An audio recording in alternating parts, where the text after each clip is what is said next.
दिन भी क्या दिन थे, वो दिन भी क्या दिन थे, वो दिन भी क्या दिन थे, वो दिन भी क्या दिन थे।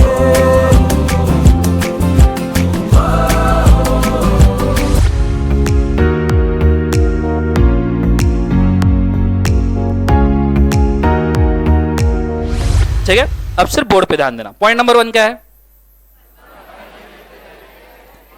Company is a well as it is a artificial judicial person. तो अपने गाने का पहला सेंटेंस है कंपनी है पर्दा,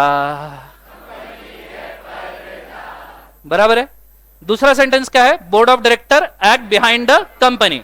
तो कंपनी के पीछे, ठीक है, इन्होंने क्या किया है? फ्रॉड, लोचा किया है।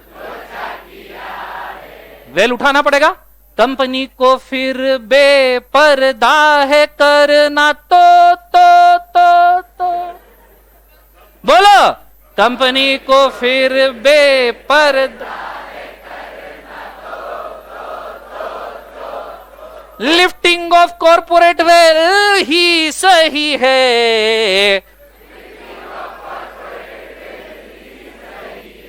पॉइंट नंबर 5 पॉइंट समझ में आ रहा है सबको? हाँ है ना?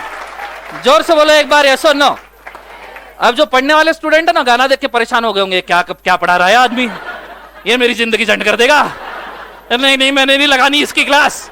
तो रैंकर वालों थोड़ा सा सब्र रखो, आपके ही याद करने के लिए चल रहा है। एक बार अब सब जन साथ में गाना गाएंगे, पर हाँ ये बोट है, इसको ही मत याद रखते बैठ जाना। और ये गायब पूरा का पूरा, मैं इसके लिए ये बनाया है, इसके लिए ये नहीं बनाया है। समझ में आ रहा है सबको? तो एक बार सुर में साथ में, रेडी 1 2 3 बोलो। क्या है?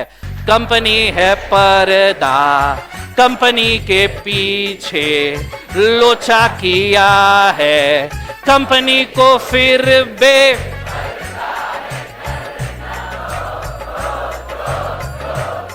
Lifting of corporate well, company है पर्दा, कंपनी के पीछे लोचा किया है, कंपनी को फिर बेपर्दा है करन। अबे आगे तो बढ़ो, उधर ही अटक गए। Lifting of corporate well, company है पर्दा, कंपनी के पीछे लोचा किया है, कंपनी को फिर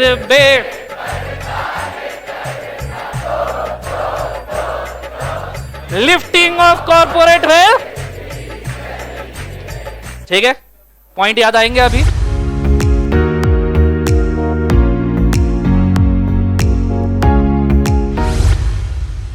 नहीं मरेगा। आज मेरे को विजय सर ने क्या बोला पता है क्या? सर बोले मैं तुम्हारे क्लास में आके गाना गाऊंगा। सच्ची बोले थे। अरे hello hello, alpha two delta, alpha two delta. अरे हाँ यार, अरे यार, तो बच्चे की शक्ल, सर शक्लें देखो इनकी, शक्लें। अरे आओ तो, अरे सब होता है 2 मिनट का। अरे बहुत बढ़िया, लेके आओ लेके आओ।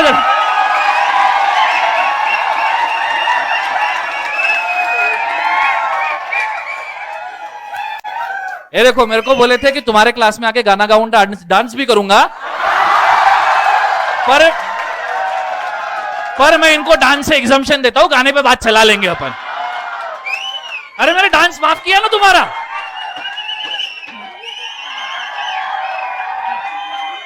अरे मैंने मेरे क्लास में कभी गाना नहीं गाया, इनके क्लास में कैसे गाऊं? तुमको लगता है मेरे को गाना आता है?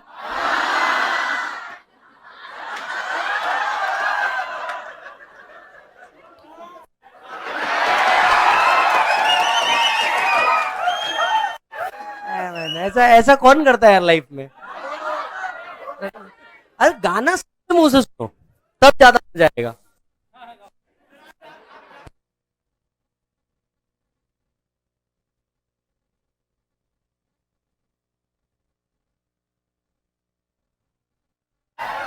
हाय, हम गाना गा वो मेरे को खुद को सा समझ में आ रहा है? यस और नो, ठीक है। मैं कभी एक्टिंग कर सर सो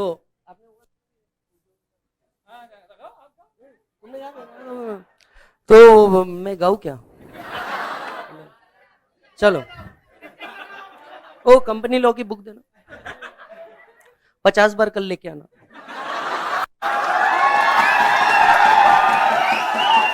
हाय, तो जैसे आप ये प्यारी सी लॉ की बुक देखते हो, तो आपके मन में वो जब वी मीट का एक गाना आता है,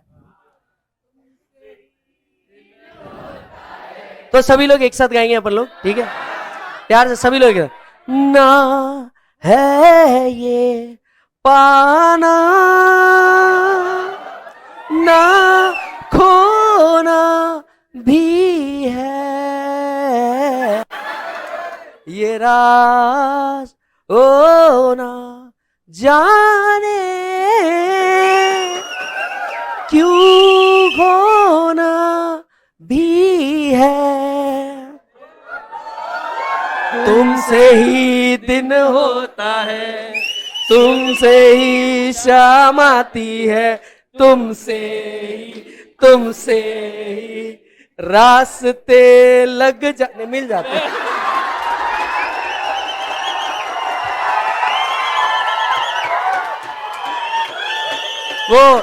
वो पार्शल कॉन्ट्रैक्ट होता है ना, पार्शल, आधा सवादा कभी, आधे से ज्यादा कभी, जी चाहे कर लू इस तरह वफा का, तोड़े ना टूटे कभी, क्योंकि क्या है, बोर्ड मीटिंग में स्पेशल रेजोल्यूशन नहीं होता। तोड़े ना टूटे कभी, छोड़े ना छूटे कभी, जो धागा तुमसे जुड़ गया वफा का, मैं कहीं भी जाता हूं तुमसे ही, क्योंकि क्या है, लॉ 3 चीजों के लिए बनता है, सेफ्टी, सिक्योरिटी और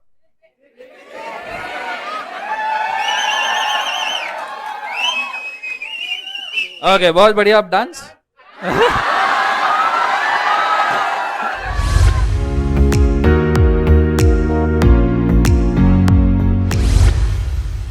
स्मॉल कंपनी,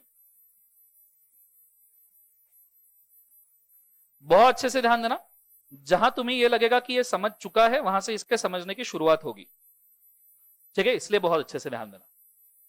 उन्होंने पहला ही सेंटेंस बोला है कि small company means other than public company. मतलब मैं कंपनी को 2 पार्ट में डिवाइड कर दूं, पहला प्राइवेट और दूसरा कौन सा बोलेगा बाजू से, पब्लिक। और इसके अंदर मैं स्ट्रेट अवे पब्लिक कंपनी में लिख दूं, it cannot be a small company, it cannot be a क्या बोलेगा बाजू से, स्मॉल कंपनी, क्योंकि लाइन नंबर 1 वही है ना, बोलो हाँ है ना? Everybody understanding this? तो ये वाला मेरा पैरामीटर खत्म हो गया। अब मैं जा रहा हूं प्राइवेट के ऊपर, ठीक है? जो लोग एग्जाम दे रहे हैं उन्होंने भी कृपया अच्छे से ध्यान देना, एग्जाम में से 5-10 मिनट का ब्रेक ले लो। कैसी एग्जाम है ये? प्राइवेट कंपनी को फर्दर मैं डिवाइड करना चाहूंगा 2 पार्ट में, ठीक है? पहला part, a private company within the limits. फिलहाल मैं लिमिट्स मॉनिटरली डिस्कस ही नहीं कर रहा, I am just stating private company within the limits. And दूसरा प्राइवेट कंपनी, जोर से बोलो, अबाउ द लिमिट्स।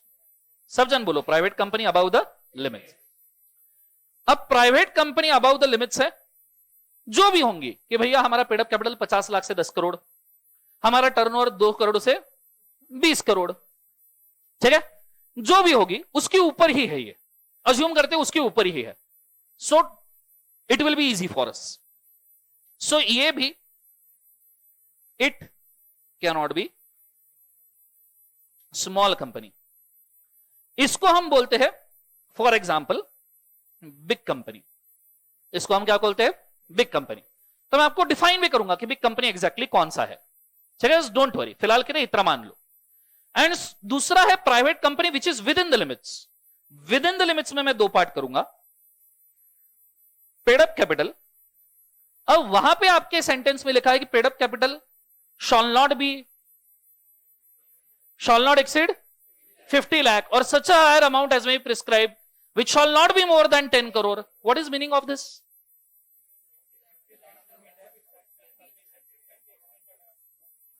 इसका मतलब क्या है?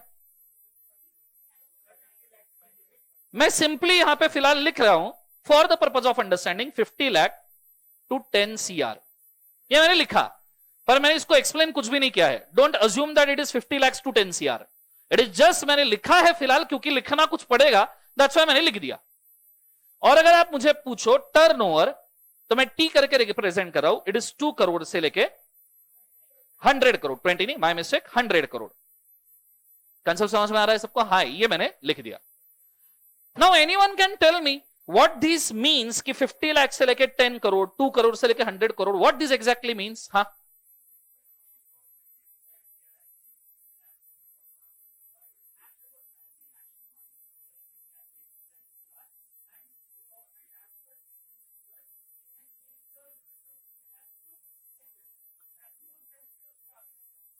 Okay, good. तो ये इंटरप्रिटेशन सही है, कोई दिक्कत नहीं.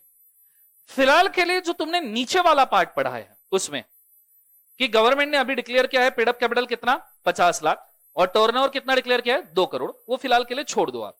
पहले तो ये समझो ये 50 लाख से 10 करोड़ और 2 करोड़ से 100 करोड़ ये एग्जैक्टली है क्या, ये किस खेत की मूल्य, इसको हमको काय को पढ़ना है. ठीक है, तो बड़े अच्छे से बोर्ड के ऊपर ध्यान देना. अब इसको मैं समझाने की कोशिश कर रहा हूं. So let's go. मैं इसको दो पार्ट में पहले डिवाइड कर दूं. This side I am writing paid up capital,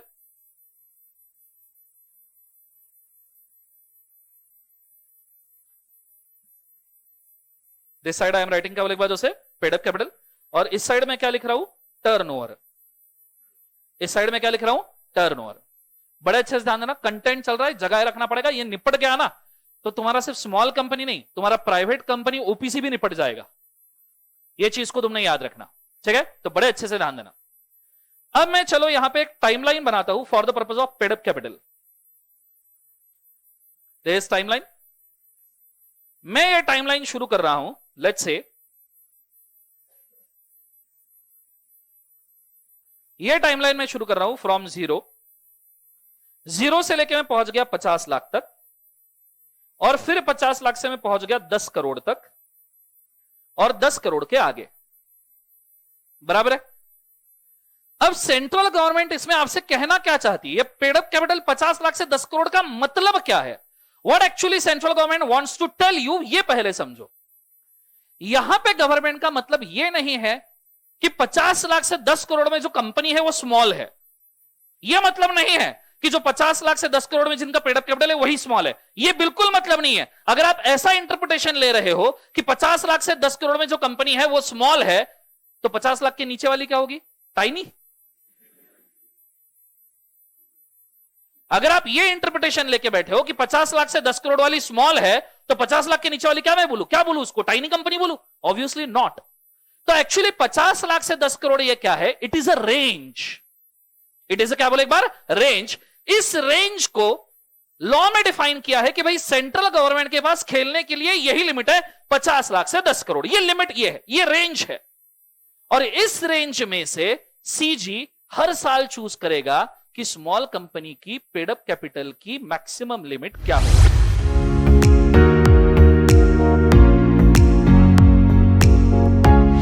अब हम गाना गाएंगे श्रीवल्ली. ठीक है,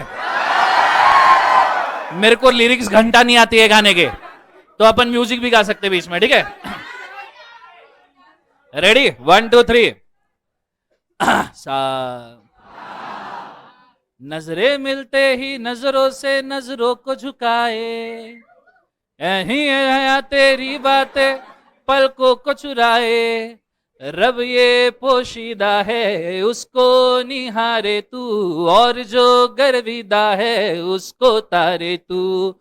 तेरी झलक शर्फी नैना मदद बर्फी, तेरी झलक शर्फी श्रीवल्ली नैना मुदत बर्फी।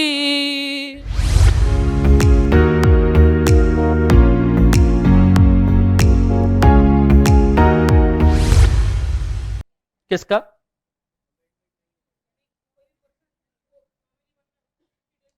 कहां रहना होगा? किसने बोला? अच्छा पढ़ा फिर, ऐसा पढ़ा है सच में? ओके, मॉड्यूल के अंदर आपको 3 अलग अलग लिमिट दिखेगी। एक तो पिछले एक साल में 182 दिन से ऊपर चाहिए, ये भी दिख सकता है। 120 दिन के ऊपर चाहिए, ये भी दिख सकता है। और ये जो सर बोल रहे हैं 60 दिन के ऊपर चाहिए, ये भी दिख सकता है। आप में से कितने लोगों ने 182 दिन वाला किसी ने देखा है? 182 डेज वाला हाथ रेस करो। ये देख भाई, वो तो अमेंड हो गया। 120 दिन वाला और कोई है? ये देख। और तुम्हारा कितना है? 60 डेज वाले कितने लोग हैं? ठीक है, तो विल कंसिडर, आपका क्वेरी सॉल्व जरूर होगा। फिलहाल के लिए हम आंसर लेके चल रहे हैं D. If there comes any correction I will let you know, don't worry. ठीक है, mister Shankar if wish to withdraw his consent as a nominee can do so by giving written notice.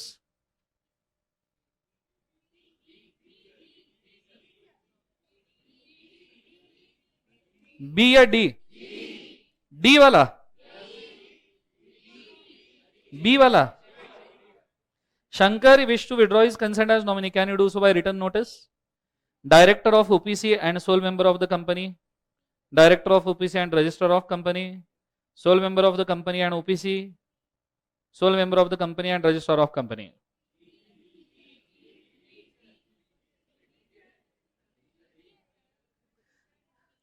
Sir ऐसा क्यों लग रहा था सभी answer एक जैसे है? क्वेश्चन नंबर 2 आंसर है सी।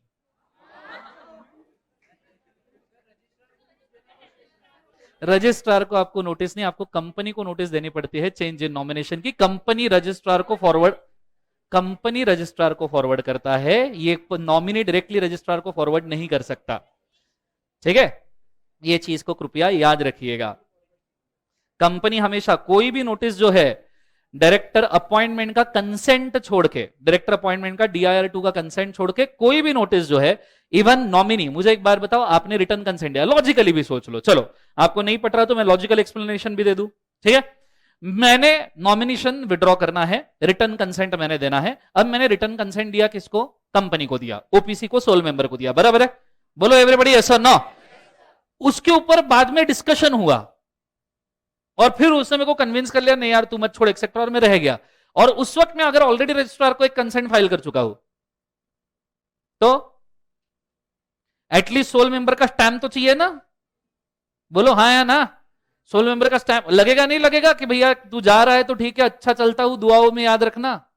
बोलो हाँ या ना? चलो नेक्स्ट क्वेश्चन।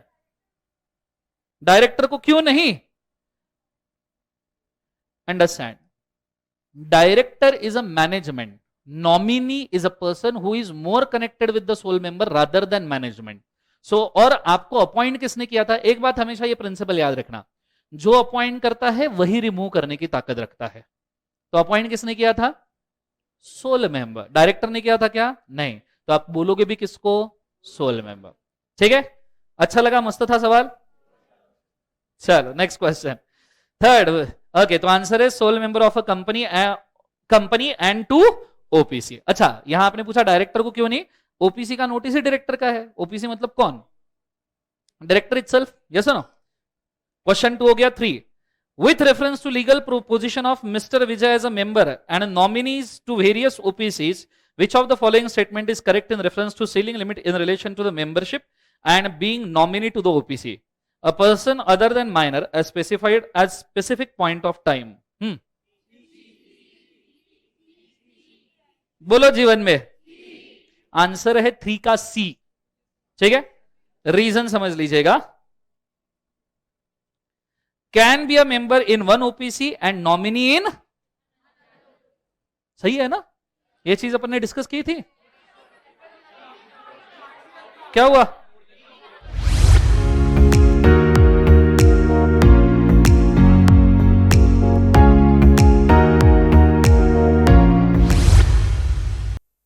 देखा है, बच्चों के एक्सपीरियंस देखे, बच्चों के क्वेरीज देखे, यहां जो संभल गया और जिसने आज पढ़ लिया, आज का टास्क जिसने आज कंप्लीट कर लिया, उसके पास होने के चांसेस है। मैं पास हो रहा हूं ये नहीं बोल रहा हूं, उसके चांसेस है। और जिसने आज का टास्क कंप्लीट नहीं किया, उसके तो चांसेस भी नहीं है। ठीक है। जब दादी गुजरी थी उसके पहले मैं सीए फाउंडेशन में मेरे सिटी से सेकंड टॉपर था, पर वो बात भी खुद को इतनी झुलसा रही थी कि मैंने ये डिसाइड किया था कि सीए इंटर पे मुझे रैंक लाना है, और मैं डॉट बाउंड्री के मार्क्स लेके आया हूं। 2 बार तो मन में यह विचार आ गया कि 300 मार्क आए, एक काम करता हूं वापस रिपीट करता हूं, रैंक लाके दिखाता हूं। पर घर वालों ने समझाया, समय वेस्ट मत कर, तेरी एज अच्छी है, बाकी लोगों से यंग है, जितने जल्दी सीए बनेगा उतना ज्यादा अच्छा है, फाइनल में जो करना है करना। पहले 4 महीने में सीए इंटर के जो पढ़ा होगा, हमारा जुलाई में रिजल्ट आया था, अगस्त सितंबर अक्टूबर नवंबर दिसंबर, पहले 5 महीने में मैंने जो पढ़ा होगा वो लेवल ऑफ रैंक का पढ़ा था। भगवान को मंजूर था नहीं मंजूर था, जनवरी में दादी का देहांत हो गया। मैं लिटरली बोलता हूं, मैं भूल गया था कि मैंने क्या पढ़ा है। टेस्ट सीरीज वगैरह सब देखे, चैप्टर वाइज टेस्ट सीरीज शुरू कर दी थी डे 1। टीचर चाहे जैसा ही पढ़ाए, और हमारे को पढ़ाने वाले टीचर ही खुद सीए इंटर दे रहे थे। जनवरी के अंदर जब गए दादी, अपन रोए नहीं, अपने आंखों से आंसू तो निकला नहीं जीवन में, पर शौक ऐसा बैठा कि उसके बाद में 1 महीने तक के सिर्फ बुक के सामने बैठता था और दिमाग में कुछ जाता नहीं था, और जो पढ़ा वो याद आता नहीं था। 1 महीने के बाद खुद को समझाया कि ऐसे से बात नहीं बनेगी। जनवरी एंड आ गया, खुद को समझ आ पाया, काम शुरू किया, चीजें समझ में आने लगी, तो हाथ फ्रैक्चर हो गया। 32 टीचर्स के साथ में हाथ फ्रैक्चर हुआ था। डॉक्टर ने बोल दिया था पता नहीं इसके बाद लिख पाएगा या नहीं लिख पाएगा। अभी भी स्टिचेस है, और ये तीनों उंगलियां डिटैच हो गई थी, सिर्फ 2-3 नसों के ऊपर लटकी पड़ी थी। मैंने मेरा ऑपरेशन खुद की आंखों से देखा है। ऐसे डॉक्टर बोले लोकल एनेस्थीसिया, बोला नहीं, बोला उस एरिया को ही एनेस्थीसिया चाहिए, बस सिर्फ हाथ को एनेस्थीसिया देके हर एक खून की बूंद को खुद ने देखा है, just for the sake of awareness कि अपन कौन सी जिंदगी में जी रहे हैं।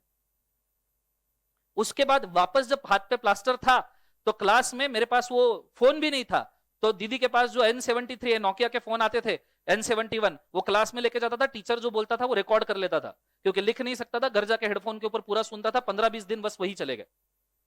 प्लास्टर उतरा फेब्रुआरी मंथ, पूरा प्लास्टर, मार्च मिड में मेरा प्लास्टर उतरा। 45 डेज हाथ में थे।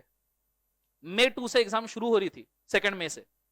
45 डेज के अंदर कैसे प्रिपरेशन हो, जो पढ़ा है वो याद नहीं आ रहा, और पढ़ तो कुछ पाया नहीं था 1 महीने तक के। 24 घंटे के 2 दिन को 1 दिन बनाया। आज सवेरे उठा तो आज पूरा दिन पढ़ूंगा, आज की पूरी रात पढ़ूंगा, कल का पूरा दिन पढ़ूंगा, कल रात को सोऊंगा। ये 48 दिन का 1 दिन, ऐसे टोटल 22 दिन बनाए, और 22 दिन के अंदर 3000 पेजेस तक का राइटिंग प्रैक्टिस किया है। वो सिर्फ इसलिए क्योंकि पढ़ना भी था और लिखने की स्पीड भी बढ़ानी थी। जो पेपर टेस्ट सीरीज के अंदर 3 घंटे के अंदर आराम से मैनेज कर सकता था, उसी पेपर को प्लास्टर उतरने के बाद मेरे को कम से कम 5 से 6 घंटे लग रहे थे सॉल्व करने को। सबसे पहला टास्क वही हाथ में लिया था। अब पढ़ना भी है, लिखना भी है, तो जीवन में करे क्या? तो लिए भाई 10-15 रफ बुक्स ला लिए, जीवन में भरते बैठो। पढ़ना ही नहीं है, लिखना है, चेक करना है, लिखना है, चेक करना है, लिखना है, चेक करना है। कम से कम सभी सब्जेक्ट के 70% क्वेश्चनेयर लिख के देखे थे।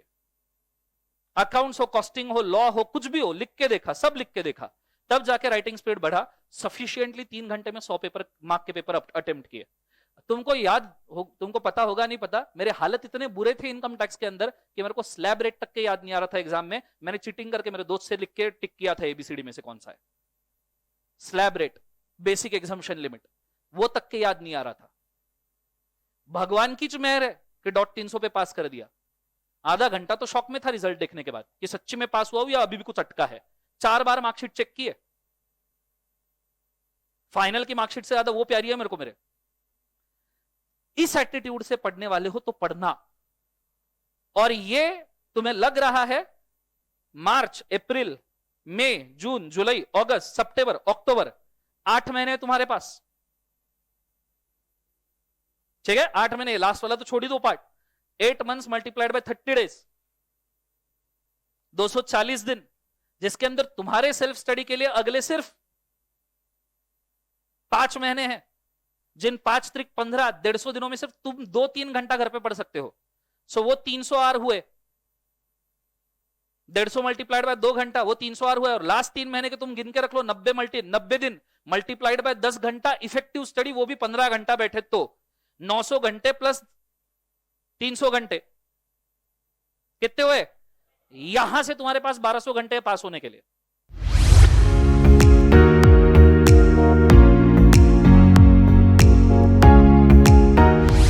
यही डूबे दिन मेरे। तुम्हारे लिए गाना गाऊं, चलेगा? तुम्हारी जिंदगी के ऊपर एक गाना याद आया है मेरे को। थोड़ा सा प्रेस्टीज पॉइंट को इमेजिन करते हुए गाना गाना, और लाइव स्ट्रीम वगैरह वालों तुम लेक्चर्स को इमेजिन करते हुए गाना गाना, ठीक है? मैं गाना गाऊंगा, थोड़ा सा फॉलो कर लेना, ठीक है? सा प्रेस्टीज पॉइंट को ध्यान में रखते हुए, यही डूबे दिन मेरे, यही होते हैं सवेरे, यही मरना और जीना, यही मंदिर और मदीना।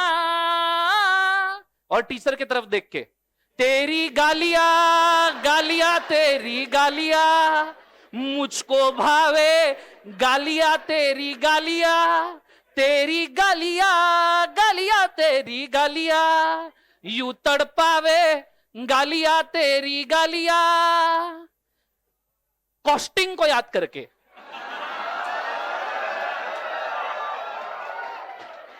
कॉस्टिंग को याद करके, तू मेरी नींदों में होता है,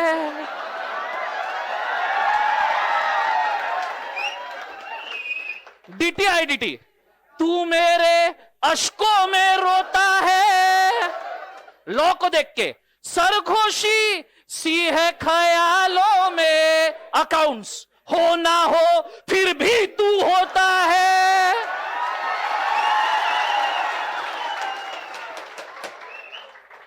सीए इंस्टीट्यूट को देख के, फैसला तू मेरे दर्द का, अपने पेरेंट्स को याद रख के, मेरे दिल की दुआएं है। फिर से टीचर को देख के, गालियां गालियां तेरी गालियां, मुझको भावे गालियां तेरी गालियां। चलो बहुत बढ़िया, शानदार तूफान।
रहे या ना रहे कल, कल याद आएंगे ये पल, पल ये है प्यार के पल। चल आ मेरे संग चल, चल सोचे क्या छोटी सी है जिंदगी, कल मिल जा